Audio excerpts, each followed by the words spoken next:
இந்த ஜும்மாவுடைய நிகழ்ச்சியில அவனுடைய இறையினத்தின் பாத்திரலாக ஒன்று கொள்கிறோம். இந்த மூன் சஃப்ல உட்கார்ந்துருக்கீங்கல்ல, இந்த மூன் சஃப்புடைய சிறப்பு ஒன்று நபிசா சொல்றாங்க. முன் சஃப்ல இருக்கக்கூடிய அந்த சிறப்பை நீங்க நினைச்சீங்கன்னா வந்து அமரக்கூடிய அந்த சிறப்பை நீங்க உணர்ந்தீர்கள் என்று சொன்னால் உங்களுக்கு மத்தியில ஒரு மிகப்பெரிய ஒரு போட்டியை நடக்கும். நம்ம வந்து சீக்கிரமா பள்ளிவாசல வந்து உட்கார்ந்தாலும் நம்ம என்ன செய்வோம், பின் சஃப்ல போய் நம்ம வந்துருக்கோம் ஒரு சில பேர். அப்ப முன் சஃப்ன்ற முக்கியத்துவம், அதனுடைய அந்த முக்கியத்துவத்தை நம்ம அறிந்தோம் சொன்னால் அப்படி ஒரு நன்மைகள் இருக்கு. தாமதமா வந்து முன் சஃப் கிடைக்கலாம் கூட நமக்கு பிரச்சனை இல்லை. ஆனா முன்கூட்டியே வந்து கூட நம்ம என்ன செய்யல, முன் சஃப்ல வந்து அமர்வதற்கு தயக்கப்பட்டு பின்னாடி போய் நம்ம உட்கார்ந்துருக்கோம், அல்லது நமக்கு ஒரு இடத்தை தேர்வு செஞ்சு அமர்ந்திருக்கோம். அப்படி வந்து இருக்கக்கூடாது. நபிகள் நாயகம் ஸல்லல்லாஹு அலைஹி வஸல்லம் அவர்கள் கண்டிச்சிருக்கிறாங்க. ஒட்டகம் என்ன செய்யணும்னு சொன்னாக்கா, தனக்கென்று ஒரு இடத்தை தேர்வு செய்து அந்த இடத்துல தான் போய் அங்கதான் போய் நிற்கும். நபிகள் நாயகம் ஸல்லல்லாஹு அலைஹி சொன்னாங்க, பள்ளிவாசலில் நீங்கள் அப்படி உங்களுக்கென்று ஒரு இடத்தை நீங்கள் தேர்வு செய்து அமரக்கூடாது. நான் இந்த இடத்துல தான் தொழுவேன், இந்த இடத்துல மட்டும்தான் நான் எப்போ நான் பள்ளிவாசலுக்கு வந்தாலும் இந்த இடம் எனக்கு என்று என்ன செய்யப்பட்டிருக்கு, ஒதுக்கப்பட்டிருக்கிறது என்கிற அடிப்படையில் நாம் அந்த இடத்தில் மட்டும் தொழுவது என்பது மார்க்கத்தில் அனுமதிக்கப்படாத ஒரு விஷயம். அதே சமயத்தில் பல பள்ளி வாயில்களில் நம்ம பார்ப்போம். எப்படி சொன்னாக்கா, உட்கார்ந்து தொழ முடியாத, அதாவது நின்று தொழ முடியாதவர்கள் என்ன செய்யறாங்க, உட்கார்ந்து தொழுகிறாங்க. இந்த உட்கார்ந்து தொழக்கூடியவர்கள் என்ன பண்றாங்கன்னா, சஃப்புக்காக வேண்டி என்ன பண்றது, அதுல இடையூறு ஏற்படுமோ அப்படின்னு நினைச்சு ஓரமா என்ன பண்றாங்க, சேர ஓரமா போட்டு என்ன செய்யறது, அதை தொழுது கொள்கிறாங்க. அது சஃப்புல இடையூறா இருக்கும், நான் வந்து என்னுடைய சேர அந்த சஃப்புல போட்டேன்னா சஃப்புக்கு ஒரு தரத்திரிப்பு இல்லாம இருக்கும் அப்படிங்கிற அடிப்படையில் அவங்க நினைக்கிறாங்க. ஆனா அதுவும் கூடாது. முதல் சஃப்பு பூர்த்தியான பிறகுதான் இரண்டாவது சஃப்பு பூர்த்தியாக்கப்படும். எப்படி நபிகள் நாயகம் ஸல்லல்லாஹு அலைஹி வஸல்லம் நம்ம கற்றுத்தராங்க, வலதுபுறமாக இடதுபுறமாக பிறகு நீங்கள் பின்புறமாக. அப்ப அந்த ஒழுக்கத்தை நாம வந்து சரியான முறையில கடைபிடிக்கணும். நமக்கு வந்து நம்ம உட்கார்ந்து தொழ முடியும், உட்கார்ந்து தொழ முடியுங்கிற ஒரு நிலை இருந்தாலும் சஃப்புடைய முக்கியத்துவத்தை நம்ம என்ன செய்ய, முதல்ல பூர்த்தி செய்யும். நீங்க நிறைய பள்ளிவாசல்கள் என்ன நடக்குதுன்னா, என்ன பண்றாங்க, அந்த சஃப்பு பூர்த்தியாகலாம் ஒரு ஓரமாக கடைசி வரைக்கும் என்ன செய்யுது, சேர்ல உட்கார்ந்து தொழக்கூடியவர்கள் அவங்களுக்கு ஒரு இதை ஏற்படுத்தியிருக்கிறாங்க. அது வரைக்கும் என்ன பண்றாங்க, அவங்க தொழக்கூடிய வழிபாடுகள் எல்லாம் இருந்து கொண்டிருக்கிறது. இது மார்க்கத்துக்கு முரணான ஒரு விஷயம் என்பதை முதல்ல நான் தெளிவுபடுத்துகிறேன். அல்ஹம்துலில்லாஹ். அப்ப அந்த அடிப்படையில் அன்பானவர்களே, நபிகள் நாயகம் ஸல்லல்லாஹு அலைஹி வஸல்லம் அவர்கள் இந்த உலகத்திற்கு அனுப்பப்பட்ட 1400 ஆண்டுகள் ஆகிவிட்டது, கடந்து போயிடுச்சு. நபிகள் நாயகம் ஸல்லல்லாஹு அலைஹி வஸல்லம் அவர்கள் என்ன சொன்னாங்க, மறுமை நாளும் நானும் இவ்வாறு அனுப்பப்பட்டிருக்கோம். 2 வருடம் காட்சி, 2 வருடத்துக்கு இடைப்பட்ட தூரம் எவ்வளவு, ரொம்ப அருகாமை. நானும் மறுமையும் ரொம்ப அருகாமையில் இருக்கிறோம் அப்படின்னாங்க. அப்ப நபிகள் நாயகம் ஸல்லல்லாஹு அலைஹி வஸல்லம் வஃபாத் ஆகி 1400 வருஷம் ஆச்சு. இப்ப நாமும் நம்ம வாழ்ந்து இருக்கிற சமகாலத்தில் இந்த நிலையில நாமும் மறுமையை எவ்வளவு அருகாமையில் இருப்போங்கிறத நாம முதல்ல விளங்கி இருக்கோம். இன்னைக்கு இந்த மனிதனுடைய மனநிலை எப்படி தெரியுமா, அந்த உலகத்துல எல்லா மனிதனுடைய மனநிலையும் ஒரு கட்டத்துக்கு மேல எப்படி அவன் யோசனை பண்றான். அந்த உலகத்தில் என்ன இந்த உலகம், இந்த உலகம் எப்படிப்பட்ட உலகம், இந்த உலகத்துல வாழ்றதை விட போய் சேர்றது மேலு அப்படின்னு சொல்லக்கூடிய அளவுக்கு மனிதனுடைய மனதை போயிட்டு ஒவ்வொருவரும் தன்னையே மறந்து சொல்லக்கூடிய வார்த்தைகளை பார்க்கணும். என்ன எவ்வளவு காலத்துக்கு இந்த உலகத்துல வாழ்ந்துட்டு இருக்கிறோம், வாழ்றதை விட போய் சேர்றது சிறந்தது என்கிற அடிப்படையில மார்க்கத்தை தெரிந்து இருக்கக்கூடியவர்கள் கூட சொல்லக்கூடிய ஒரு நிலைப்பாட்டை பார்க்கணும். காரணம் என்னவென்று சொன்னால், இந்த உலகத்தில் அவர்கள் சந்திக்கக்கூடிய பிரச்சனை, இந்த உலகத்தில் அவர்கள் பார்க்கக்கூடிய அந்த விஷயங்களை எல்லாம் அவர்கள் சகித்துக் கொள்ள முடியாமல் என்ன செய்றாங்க, ஒரு கட்டத்துக்கு மேல இந்த உலகத்தை உதாசீனப்படுத்தி வாழக்கூடியவர்களாக இருந்து கொண்டிருக்கிறார்கள். அதுக்கு என்ன நிறைய விஷயம் சொல்லுவாங்க. பொறுமைக்கும் ஒரு எல்லை இருக்குங்க அப்படிப்பாங்க, பொறுமைக்கும் ஒரு எல்லை இருக்குது அப்படிப்பாங்க. இஸ்லாம் வந்து பொறுமைக்கு எல்லையே இல்லைன்னு சொல்லுது. இன்னல்லாஹ மஅஸ் ஸாபிரீன், அல்லாஹ் பொறுமையாளர்களோடு இருக்கிறார். பொறுமைக்கு எல்லையே கிடையாது. நீங்கள் பொறுமை என்று சொன்னால் உங்களுடைய வாழ்க்கையில் எப்பொழுது அல்லாஹ் ரப்பல் ஆலமீன் அந்த வாய்ப்பை உங்களுக்கு கொடுக்கிறானோ அது வரைக்கும் நீங்க காத்திருந்து தான் ஆக வேண்டும். அல்லாஹ் எப்போ உங்களுக்கு எதை நாடன்னு அல்லாஹ் நினைச்சிருக்கிறானோ அது உங்களுக்கு உங்களை வந்து சேரும். அது வரைக்கும் நீங்கள் பொறுமையோடு தான் இருக்கணும். என்ன அந்த மனிதனுடைய மனநிலை எப்படி இருக்குது, எல்லா மனிதர்களும் அவர்களை மற்ற மனிதனோடு என்ன செய்யாது, தன்னை கம்பேர் பண்ணுவார். அவருக்கு இப்படி இருக்குது இந்த உலகத்துல, அந்த குடும்பம் இப்படி வாழுது, என்னுடைய வாழ்வுல மட்டும் எனக்கு மட்டும் ஏன் இந்த பிரச்சனை இருக்கின்றது என்று தன்னை தானே பலகீனப்படுத்திக் கொண்டு இந்த உலகத்தில் வாழக்கூடிய மனிதனாக இருந்து கொண்டிருக்கிறார். இது ஒரு பக்கம். இப்போ நபிகள் நாயகம் ஸல்லல்லாஹு அலைஹி வஸல்லம் அவங்க என்ன சொல்றாங்கன்னா, மறுமையினால் மிகவும் நெருக்கமாக இருக்கிறது அப்படிங்கிற விஷயத்தை நமக்கு சொல்லிட்டாங்க. இப்போ மறுமையுடைய அடையாளத்தையும் அல்லாஹ்வுடைய தூதர் ஸல்லல்லாஹு அலைஹி வஸல்லம் அவர்கள் நமக்கு குறிப்பிட்டு காமிச்சிருக்காங்க. அல்லாஹ்வுடைய திருமறையிலே ஒரு வசனத்தை அல்லாஹ் சொல்றான், அல்லாஹு யதவஃபஅன் நாஸ் ஹீன மௌதிஹா வல்லதி லம் தமூத் ஃபீ மனாமிஹா ஃபயும்சிக அல்லதி கதா அலைஹா அல்-மௌத் வயுர்சில அல்-உக்ரா இலா அஜலின் முஸம்மா இன்ன ஃபீ ذلك லஆயாத் லிகௌமி யதஃபக்கரூன் அப்படின்னு அல்லாஹ் ஒரு வசனத்தை நம்ம இந்த உலகத்தில் பேச சொல்லும்போது ஒரு வார்த்தை சொல்லுவோம், உலகத்தில் வாழ்றது செத்து பொழைக்கிற மாதிரி இருக்கு அப்படின்னு பேச்சு மனிதர்கள் பேசக்கூடிய வார்த்தை. அப்ப அல்லாஹ் அதை கோடிட்டு காமிச்சு ஒரு வசனத்தில் அல்லாஹ் சொல்றான், இந்த உலகத்தில் இருக்கக்கூடிய உயிர்கள் அவை மரணிக்கும் போது மரணிக்காதவற்றை அவற்றின் நித்திரையிலும் கைப்பற்றி பின்பு எதன் மீது மரணத்தை நாம் விதித்து விட்டோனோ அதை தன்னிடத்தில் நிறுத்திக் கொண்டு மீதி உள்ளவற்றை ஒரு குறிப்பிட்ட காலத்தவணை வரை வாழ்வதற்காக இந்த உலகத்திற்கு நாம் அனுப்புகிறோம்.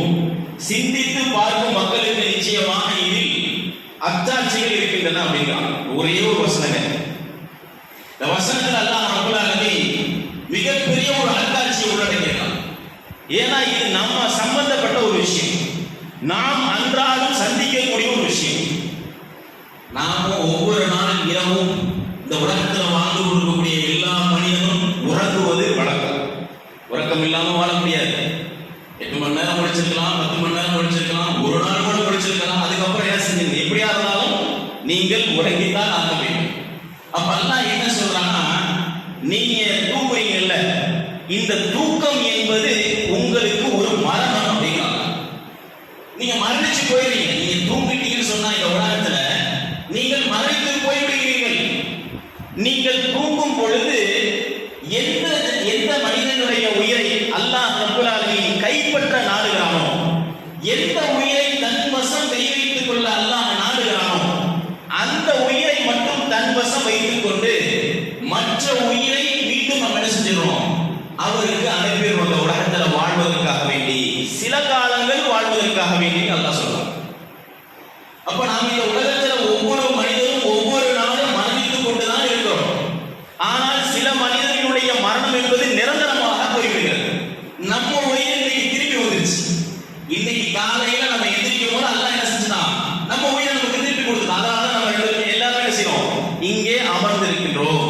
நான் பேசிட்டு இருக்கிறேன், நீங்க கேட்டுட்டு இருக்கீங்க. ஏன் அல்லாஹ் திருப்பி கொடுத்துட்டான் அந்த உயிரை.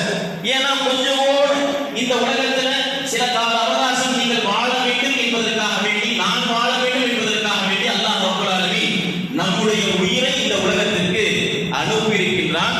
அல்லாஹ்வுடைய அத்தாட்சிகளை பற்றி தெரிந்து கொள்வதற்காக வேண்டி, அல்லாஹ்வுடைய வல்லமையை பற்றி புரிந்து கொள்வதற்காக வேண்டி, அல்லாஹ்வை இந்த உலகத்தில் இன்னும் கொஞ்ச காலம் தொழுவதற்காக வேண்டி, நன்மையான காரியங்களை நடைமுறைப்படுத்துவதற்காக வேண்டி அல்லாஹ் நமக்கு வாய்ப்பு கொடுத்திருக்கானா? சரி, இந்த உலகத்தை பொறுத்த வரையில ஒவ்வொரு ஊரா இருக்கட்டும், ஒவ்வொரு இடமாக காலையில் எந்திரிச்சோட சோசியல் மீடியால அதிகமாக பார்க்கக்கூடிய ஒரு முக்கியமான விஷயம் என்னவா இருக்கும், யாரோ ஒருவர் எங்கோ மரணித்திருப்பார். அதுக்கு நம்ம செல்வோம், இன்னா லில்லாஹி வ இன்னா இலைஹி ராஜிஊன் அப்படின்னு போடும். நேற்று வரை நல்லா இருந்தாரு, நேற்று வரை நம்ம பார்த்துமே சமூக வலைதளங்களில் ஆக்டிவா இருந்தாரு. கடைசி மெசேஜ் இதுதான் வருவார். ஒருத்தர் ஷேர் பண்ணுவார், ஃபேஸ்புக்கா இருக்கட்டும், ட்விட்டரா இருக்கட்டும், அல்லது வேற இணையதளங்களா இருக்கட்டும். அவர் கடைசியா என்ன போட்டிருப்பார் தெரியுமா? ஒரு சில பேர் மரணிக்கக்கூடிய அந்த மனிதர்கள், இந்த உலகத்தை விட்டு பிரிந்தவர்கள், பல பேருடைய சம்பவத்தை நம்ம பார்க்கும்போது மரண சிந்தனையான ஏதாவது ஒரு விஷயத்தை பதிவிட்டிருப்பார். அவர் மூத்தா போயிருப்பார். கடைசியில் என்ன செய்வாங்க, நம்ம மக்கள் அவர் மரணித்த பிறகு கடைசியா இந்த வார்த்தையை அவர் பயன்படுத்தி இருக்கிறாரு அப்படின்னு அதை ஷேர் பண்ணுவாங்க. இது நடக்கிறது சமூகத்தில். அப்ப இந்த உலகத்தில் வாழக்கூடிய ஒவ்வொரு மனிதனும் நிரந்தரமாக வாழ முடியாது. மறுமை நோக்கி நம்முடைய பயணம் இருக்கின்றது என்பதில் எந்த ஒரு மாற்று கருத்தும் கிடையாது. நபிகள் நாயகம் ஸல்லல்லாஹு அலைஹி வஸல்லம் அவர்கள் சொன்ன ஒவ்வொரு அத்தாட்சிகளும் ஒன்றின் பின் ஒன்றாக நடந்து கொண்டிருக்கிறது. நம்ம கண்ணுக்கு முன்னாடி நம்ம பார்க்கணும். இந்த உலகமே அதை அங்கீகரிக்குது, இந்த உலகமே அதை ஒத்துக்குது.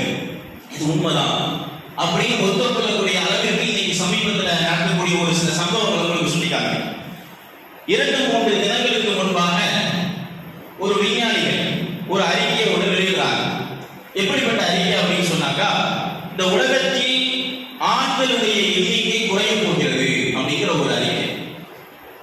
ஆராய்ச்சி செஞ்சு ஆண்கள் குறைய போகிறார்கள் அப்படிங்கிற அறிக்கை விடுறாங்க.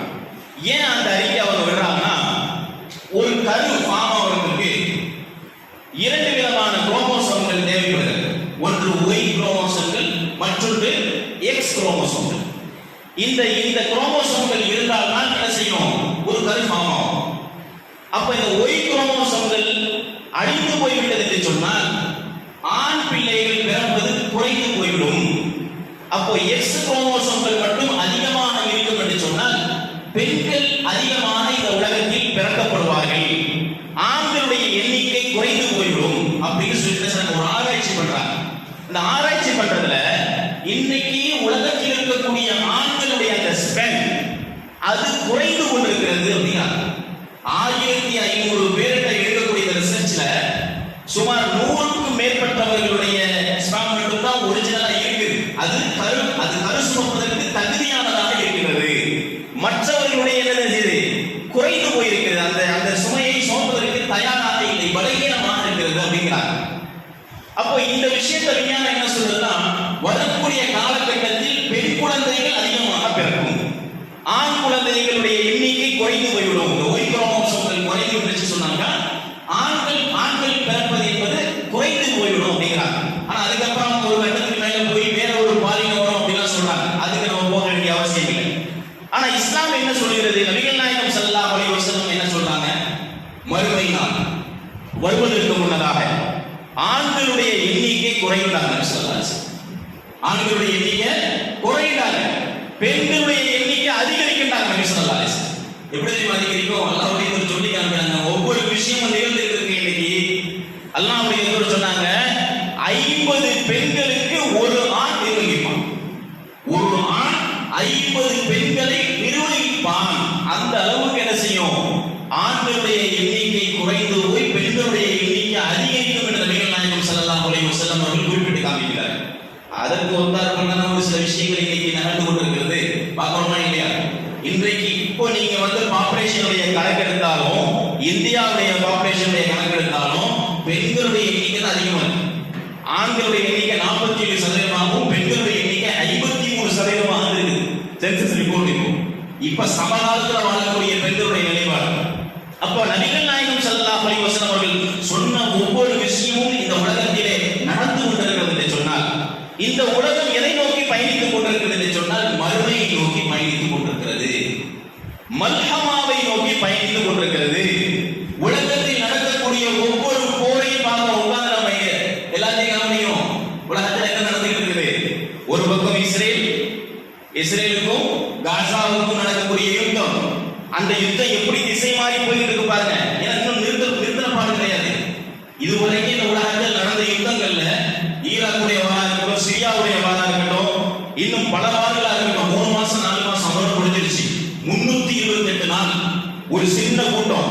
தாம்பரம் இருக்குல்லைங்க, சென்னைக்கு பக்கத்தில் இருக்கக்கூடிய தாம்பரத்தை விட ஒரு சிறிய நகரம், 12 கிலோமீட்டர் தூரம். இவ்வளவுதான். இந்த நகரத்தில் இருக்கக்கூடிய 21 லட்சம் மக்கள், அதிலும் ஒரு குறிப்பிட்ட சில தொகையை கொண்ட ஒரு போராளிகள், 50,000க்கும் சொற்பமானவர்கள், மிகப்பெரிய ஒரு ராணுவ பலம், 4 லட்சம் பேர் ராணுவ பலம், விமானப்படம் ஒரு பக்கம், கப்பல் படை இன்னொரு பக்கம். இதை எதிர்த்து இன்றும் போராடி கொண்டிருக்கிறார்கள். பணைய கைதி இன்னும் வரைக்கும் மீட்க முடியல. உள்ள புகுந்து 200 பணைய கைதியை கொண்டு வந்தாங்கல்ல, அந்த பணைய கைதி அவர்களால் மீட்க முடியல. வெட்டி தலை முடிஞ்சு நிற்கக்கூடிய நிலையில் இருக்குது இன்னைக்கு இஸ்ரேல். பார்க்கணுமா இல்லையா? என்ன பண்றதுன்னு புரியாம என்னென்னமோ பண்ணக்கூடிய சூழ்நிலை பார்க்கிறோம். யாரு இந்த ஒற்றுமைக்காக வேண்டி, போர் நிலவக்கூடாத, அமைதி ஏற்பட வேண்டும் என்பதற்காக வேண்டி யாரெல்லாம் முயற்சி செய்கிறார்களோ அந்த பெரும் பெரும் தலைகளை எல்லாம் தகர்த்து கொண்டிருக்கிறார்கள். இஸ்மாயில் ஹனியா என்று சொல்லக்கூடியவர், அரசியல் பிரிவில் இருக்கக்கூடியவர்கள் சமீபத்தில் நடந்த ஒரு சம்பவம். இப்படி யாரெல்லாம் அவர்களுக்கு எதிராக செயல்படுகிறார்களோ, யாரெல்லாம் ஒற்றுமையை கொண்டு வர வேண்டும் என்று முயற்சி செய்கிறார்களோ அவர்களை எல்லாம் என்ன செய்யறாங்க, தாக்கக்கூடிய நிலைப்பாடு. இந்த போர் எப்படி நீண்டுகிட்டு போகுதுன்னா, ஒரு பக்கம் லெபனான் பக்கம் போயிடுச்சு, இன்னொரு பக்கம் எந்த பக்கம் போயிட்டு இருக்குது, யமன் பக்கம் ஒரு பக்கம் போயிட்டு இருக்குது. மத்திய கிழக்குல மிகப்பெரிய ஒரு போர் ஏற்படக்கூடிய ஒரு அபாய சூழ்நிலை இருக்குது. இன்னொரு பக்கம் ரஷ்யா உக்ரைன் பிரச்சனை ஓடுகிறது, இந்த பக்கம் சீனா பிலிப்பைன்ஸ் உடைய பிரச்சனை நடந்துகிட்டு இருக்குது.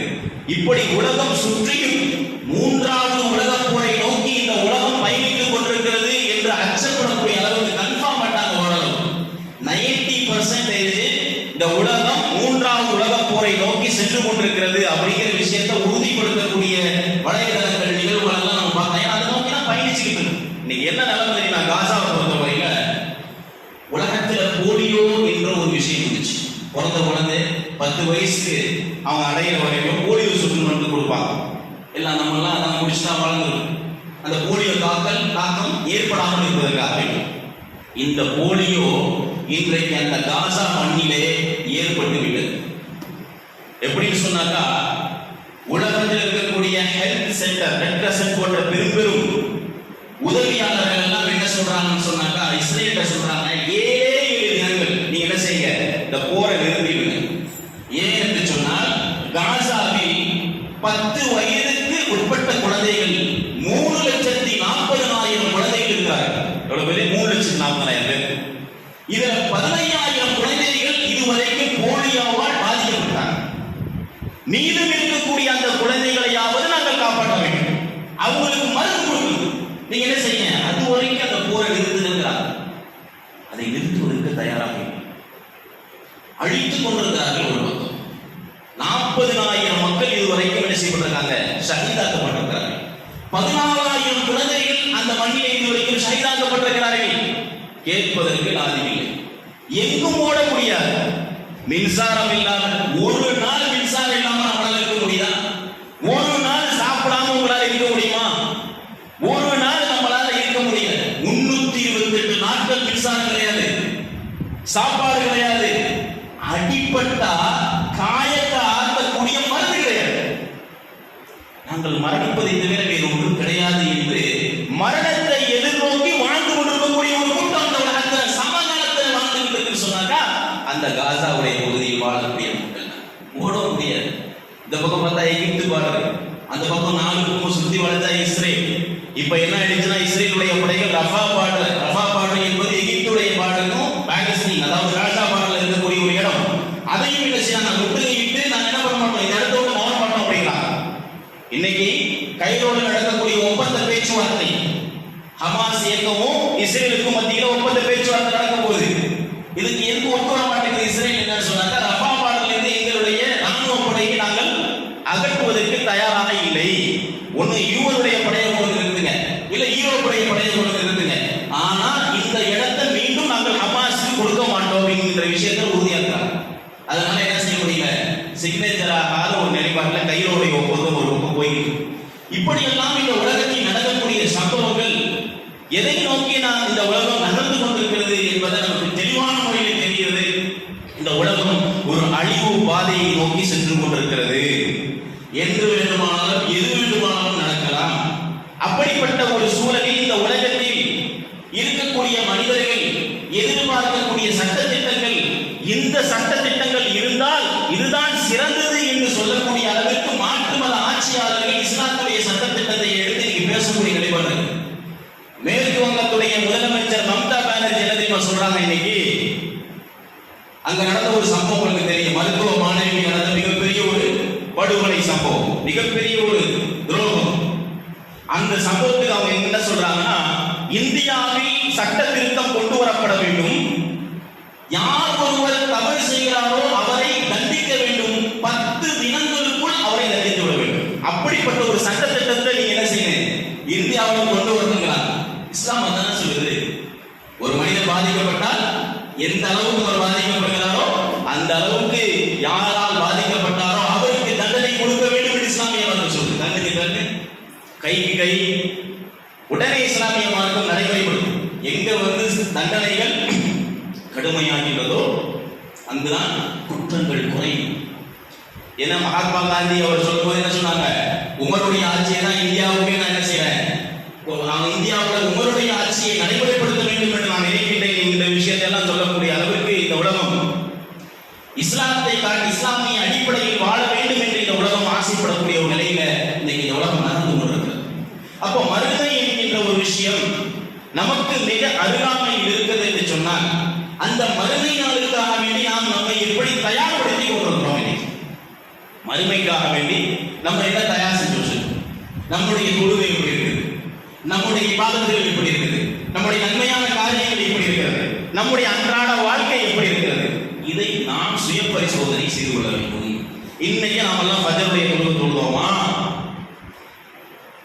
இன்றைய பொழுதில் நான் ஐவேளை தொழுகையை பேணுதலாக நிறைவேற்றுவேனா? குர்ஆன் ஓதுறோமா? மக்களுக்கு இஸ்லாத்தை பத்தி எடுத்து சொல்றோமா? எந்த நோக்கத்துக்காக வேண்டி இந்த உலகத்தில் நம்ம அனுப்பப்பட்டோம்? இந்த உலகத்தில் மனிதன் படைக்கப்பட்ட நோக்கத்தை எல்லாம் ரப்பல் ஆலமீன் குறிப்பிட்டு காமிக்கிறார். இந்த உலகத்தில் எதற்காக வேண்டிதான் இந்த மனிதன் இந்த உலகத்தில் படைக்கப்பட்டிருக்கிறான் என்று. ஆனால் அந்த நோக்கத்தை நம்முடைய வாழ்வியை நடைமுறைப்படுத்துகிறோமா? நம்ம என்ன செய்யறோம்? அதையெல்லாம் விட்டு விட்டு நம்ம செய்து நம்மளுடைய வாழ்வை இந்த உலகத்தில் எப்படி வாழ வேண்டும்? நிம்மதியான வாழ்க்கை வாழணும், கஷ்டப்படாத வாழ்க்கை வாழணும், துன்பமே எனக்கு ஏற்பட்டு விடக்கூடாது இந்த உலகத்தில் அப்படிங்கிற ஒரு வாழ்வை தானே நம்ம எதிர்பார்த்து இருக்கிறோம். எனக்கு நோய் ஏற்படக்கூடாது, எனக்கு வியாபாரத்தில் நஷ்டம் ஏற்பட்டு விடக்கூடாது, நான் எப்போதுமே சந்தோஷமா இருக்கேன். அதுக்காக இந்த உலகத்தில் படிச்சிருக்கான், அதுக்காக லா இலாஹ இல்லல்லாஹ் முஹம்மது ரசூலுல்லாஹ் சொல்லி கலிமாவை ஏற்று இந்த உலகத்தில் நம்ம வாழ்ந்து இருக்கிறோம். நீங்க ஒரே ஒரு ஆதாரத்தை கொண்டு வர, உலகத்தில் யாராவது ஒருவர் லா இலாஹ இல்லல்லாஹ் முஹம்மது ரசூலுல்லாஹ் கலிமாவை சொல்லி இந்த உலகத்தில் நிம்மதியாக வாழ்ந்து சுகமமாக வாழ்ந்து கஷ்டங்களை சந்திக்காமல் துன்பங்களை சந்திக்காமல் சென்று விட்டார் என்று எந்த ஒரு இறை தூதரையாவது நம்ம பார்க்க முடியுமா? சஹாபாக்களுடைய வாழ்க்கையை நம்ம சொல்ல முடியுமா? தியாகங்கள், அர்ப்பணிப்பு எல்லாமே இருந்ததுதான் இஸ்லாம். இஸ்லாம் என்கின்ற மார்க்கம் இந்த உலகத்தில் நீங்கள் செய்யக்கூடிய நன்மையான காரியங்களுக்காக வேண்டி மறுமையில் அல்லாஹ் ரப்பல் ஆலமீன் உங்களுக்கு வெற்றியை வழங்குகிறார். வத்தகு யௌமன் துர்ஜஊன ஃபீஹி இலல்லாஹ், நீங்கள் எல்லாம் ஒன்று கூட்டப்படுவீர்களே அந்த மறுமை நாளை நீங்கள் அஞ்சிக் கொள்ளுங்கள் அப்படின்னு அல்லாஹ் ரப்பல் ஆலமீன் குறிப்பிட்டு காமிக்கிறார் என்று சொன்னால் அந்த மறுமைக்காக வேண்டி நாம் நம்மை தயார்படுத்திக் கொள்வோம். நன்மையான காரியங்களை நம்முடைய வாழ்க்கையில் நடைமுறை